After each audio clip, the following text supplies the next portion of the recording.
ಆತ್ಮೀಯ ವೀಕ್ಷಕರೇ, ತಮ್ಮೆಲ್ಲರಿಗೂ ಸ್ವಾಗತ ನಮ್ಮ ಯೂಟ್ಯೂಬ್ ಚಾನಲ್ ZB ಲರ್ನಿಂಗ್ ಸೆಂಟರ್ನಲ್ಲಿ.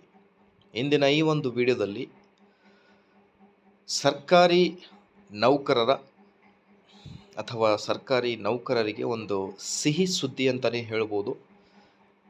ಇಂದಿನ ಈ ಒಂದು ವಿಡಿಯೋದಲ್ಲಿ ಒಂದು ಇಂಪಾರ್ಟೆಂಟ್ ಅಪ್ಡೇಟ್ ತಮ್ಮೊಂದಿಗೆ ಶೇರ್ ಮಾಡ್ತಾ ಇದ್ದೀನಿ. 7ನೇ ವೇತನ ಆಯೋಗ, ಹಳೆ ಪಿಂಚಣಿ ಯೋಜನೆ ಮತ್ತು ಗ್ರ್ಯಾಜುಯಿಟಿ ಮತ್ತು ಶಿಕ್ಷಣ ಭತ್ಯೆ ಎಲ್ಲವನ್ನು ಕುರಿತು ಒಂದು ಚರ್ಚೆ ಮಾಡ್ತಾ ಬರೋಣ. ಸೊ ಹಾಗಾಗಿ ಆಯೋಗದ ನಿರೀಕ್ಷೆಯಲ್ಲಿರುವ ಸರ್ಕಾರಿ ನೌಕರರಿಗೆ ಸಿಹಿ ಸುದ್ದಿ ಏನಿದೆ ಅಂತ ಡೀಟೇಲ್ ಆಗಿ ನೋಡ್ತಾ ಬರೋಣ. ಅದಕ್ಕಿಂತ ಮುಂಚೆ ಪ್ಲೀಸ್ ವೀಕ್ಷಕರೇ, like, share and subscribe to my channel. ಮೊದಲನೇದಾಗಿ ಹಳೆ ಪಿಂಚಣಿ ಯೋಜನೆ ಕುರಿತು ಮಾತಾಡೋಣ.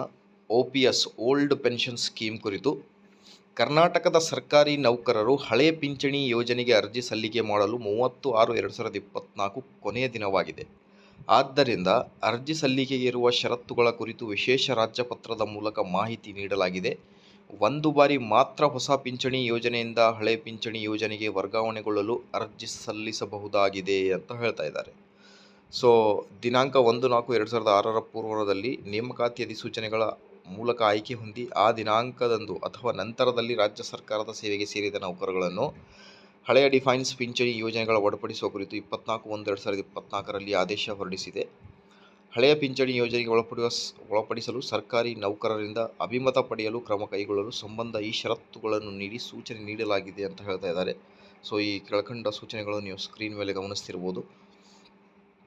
ಓಕೆ, ಈ ಎಲ್ಲ ಷರತ್ತುಗಳಿವೆ. ಓಕೆ, ಸ್ಕ್ರೀನ್ ಮೇಲೆ ನೀವು ನೋಡ್ತಿರ್ಬೋದು.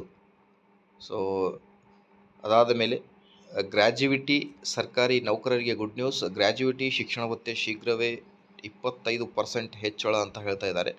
ಸೊ ಈಗ ಸೆಂಟ್ರಲ್ ಗೌರ್ಮೆಂಟ್ಗೆ ಇನ್ಕ್ರೀಸ್ಮೆಂಟ್ ಆದರೆ ಖಂಡಿತವಾಗಿ ಸ್ಟೇಟ್ ಗೌರ್ಮೆಂಟ್ಗೂ ಕೂಡ ಇನ್ಕ್ರಿಮೆಂಟ್ ಆಗುತ್ತೆ, ತುಟ್ಟಿ ಭತ್ಯೆ ಮತ್ತು ಅದರ ಅಲವೆನ್ಸಸ್. ಸೊ ಇದು ಗ್ರ್ಯಾಜುಯಿಟಿ ಮತ್ತು ಶಿಕ್ಷಣ ಭತ್ಯವನ್ನು 25% ಏರಿಕೆ ಮಾಡಲಾಗುವುದು ಅನ್ನೋದ್ರ ಬಗ್ಗೆ ಒಂದು ಮಾಹಿತಿ. ಅದರ ಜೊತೆಗೆ ಈಗ 8th ಪೇ ಕಮಿಷನ್ ವೇತನ ಆಯೋಗದ ನಿರೀಕ್ಷೆಯಲ್ಲಿದ್ದಿರುವ ಸರ್ಕಾರಿ ನೌಕರರಿಗೆ ಸಿಹಿ ಸುದ್ದಿ ಏನಿದೆ ಅಂತ ನೋಡ್ತಾ ಬಂದರೆ, ದೇಶದಲ್ಲಿ ಲೋಕಸಭಾ ಚುನಾವಣೆ ನಡೆಯುತ್ತಿರುವಾಗಲೇ ಕೇಂದ್ರ ಸರ್ಕಾರಿ ನೌಕರರ ಸಂಘಟನೆಗಳು 8ನೇ ವೇತನ ಆಯೋಗವನ್ನು ರಚಿಸುವಂತೆ ಒತ್ತಾಯಿಸುತ್ತಿವೆ. ಕಳೆದ ವಾರದಿಂದ 8ನೇ ವೇತನ ಆಯೋಗದ ಬಗ್ಗೆ ಹಲವು ಅಪ್ಡೇಟ್ಗಳು ಸಿಗುತ್ತಿವೆ. ಹೊಸ ಮಾಹಿತಿ ಪ್ರಕಾರ ಸಾರ್ವತ್ರಿಕ ಚುನಾವಣೆಯ ನಂತರ ಹೊಸ ವೇತನ ಪರಿಷ್ಕರಣೆ ಆಯೋಗವು ಸ್ಥಾಪನೆಯಾಗುವ ಸಾಧ್ಯತೆ ಇದೆ. ಚುನಾವಣೆ ಮುಗಿದ ಮೇಲೆ 8ನೇ ವೇತನ ಆಯೋಗ ಏನಿದೆ ರಚನೆ ಆಗಬಹುದು ಅನ್ನೋದ್ರ ಬಗ್ಗೆ ಒಂದು ಮಾಹಿತಿ. ಸೊ ಇದೇ ಒಂದು ಲೇಟೆಸ್ಟ್ ಅಪ್ಡೇಟ್. ಬೇಗನೆ ಕರ್ನಾಟಕ ರಾಜ್ಯ ಸರ್ಕಾರಿ ನೌಕರರ 7ನೇ ವೇತನ ಕೂಡ ಇಂಪ್ಲಿಮೆಂಟ್ ಆಗಲಿ ಅಂತ ಹೇಳ್ತಾ ಈ ವಿಡಿಯೋನ ಇಲ್ಲೇ ಕಂಪ್ಲೀಟ್ ಮಾಡ್ತೇನೆ. Thank you friends.